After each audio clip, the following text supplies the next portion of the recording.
I've been obsessed with turning all of my fabric scraps into these adorable charms. I've hung them on bags, I've hung them on trees as ornaments. Today I'm going to be turning them into a festive garland, so the opportunities are really endless. This is a free pattern from the latest issue of Material Girls magazine, which is a free fiber art magazine that you can download at the link in the description. It's full of free knitting, crochet, and sewing patterns, and there are over 14 issues and a bunch of patterns for you to look through, so make sure to check it out.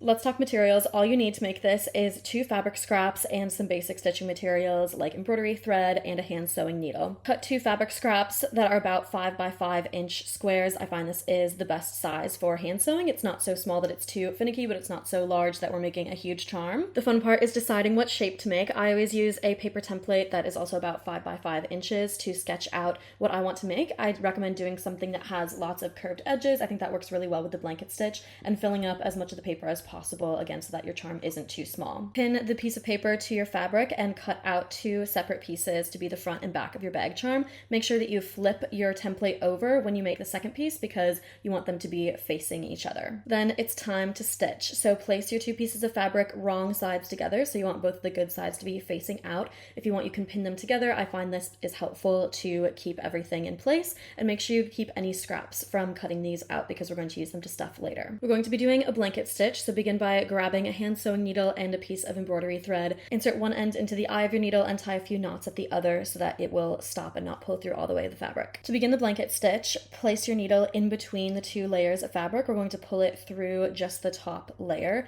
and that way you can tuck the end of your thread on the inside of these 2 pieces. I recommend doing this about 1/2 inch away from the edge of your fabric to make sure that it's not so close that it will pull open. Again, making sure that your tail is tucked on the inside. That means we won't have to do anything with it later. Then head to the back of your piece and pull the needle through both layers of fabric in approximately the same spot that you pulled it through the first time. It doesn't have to be exact, but this is how we're going to set up our first blanket stitch. Yours should look something like this, just 1 stitch on both the back and the front of your piece. Now to start getting ready for our first sequence of stitches, from right to left, pull this needle underneath that first vertical stitch. This doesn't stitch anything together, it's just to get ourselves in place for the blanket stitch, which we're going to start now. You'll follow the same sequence over and over to create blanket stitches. So from the back, pull the needle through both layers. Again, this is about 1/2 inch away from the edge and 1/2 inch away from the last stitch that you made. But before you tighten and pull the string all the way through, you want to catch the thread. I do this with my pointer finger, so I have this little loop, and from right to left, we're going to pull the needle through that loop. This is what makes that nice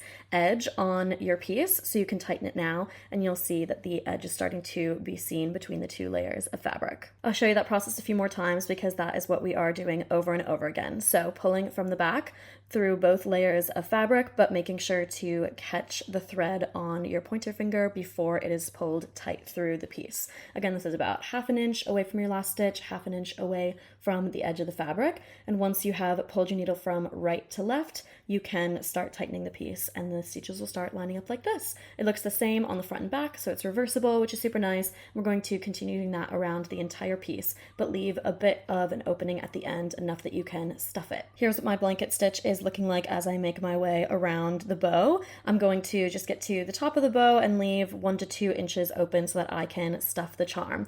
Now, this is why we saved all our scraps from earlier, just to make things a little extra reused. You can further break down your fabric scraps with a scissors and use them to stuff your piece. Obviously, you could also use polyfill if you have that on hand, but I like to avoid buying that new when I have plenty of fabric laying around that does the job just as well. So through that opening, you're going to stuff all of your broken down fabric scraps. I find it helpful to use a pencil to get into some harder to reach places like the ends of this bow, and I'm just stuffing it until I like how thick it looks on the outside. So I didn't have enough fabric scraps, but I grabbed some other ones to break down and put inside, and then I'm just finishing the blanket stitch as usual. Here's how to tie off a blanket stitch so that the pattern continues. So create the last stitch as usual, and then from left to right, pull the needle under the first vertical stitch. Again, this doesn't stitch anything, it's just to make things lay the way we want and get that final edge stitch. And then from back to front, pull the needle under the first edge stitch, and this will again get everything lined up. Here you can decide if you want to tie a knot to tie it off, or create a loop if you wanted to hang this, say, from a bag or as an ornament. Super simple. To finish this, we're just going to lose the needle inside the charm. This means you should insert the needle in between the 2 layers of fabric.